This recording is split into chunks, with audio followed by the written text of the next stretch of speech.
Жаңа түскен келіннің алдынан шоқтың үстіне май құйып апаратын өзіміздің бір дәстүріміз бар. Тіпті мұны қазір ырымға жығуға болады. Себебі отқа май құйып, отана жарылқай көр, майана есіркей көр дейтініміз бар. Сонымен қатар келінге иіскетіп, және өзгелерімізде соған алақанымызды тигізіп, бетімізді сипап, жоғысты болсын деп жатамыз. Әрине қазақта жақсылыққа ырым ету деген бар, бірақ оның да бір белгілі өлшемдері мен себеп салдары болу керек. Мұнысы шынымен де оттан көмек сұрағандай болып қаламыз. Ал негізінде бұл неден пайда болып еді? Жалпы отқа май құю, майдың иісін иіскету үш жағдайда орындалып келген. Біріншісі, жаңа түскен келінді күймесінен түскен бойдан алып барып иіскететін болған. Екіншісі, босануы қиын болған ананың айналасында. Үшіншісі, ота жасаған кездегі сарбаздың жанында, немесе ота жасалып жатқан өзге де аурудың қасында осы отқа май құю дәстүрі болатын. Олардың бәрінде де белгілі бір өздерінің ырым сөздері айтылған.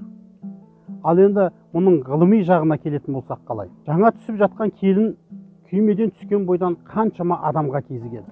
Мыңдаған көздер тігіліп тұрады. Қаншама көз ол жас баланы, 15-16-дағы жас қызды тасқалақтатуы мүмкін. Немесе талқысып кетуі мүмкін. Не дінімізге, салтымызға қатысты әдеп ғұрыпты орындай алмай шатасуы мүмкін. Яғни есін бір сәтке жоғалтып алып, киіз үйден оң аяқпен аттау, екі босаға соқтықпау деген біздің ырымдарымызды орындамай қойып, кері нәрселер жасап қоюы ықтимал.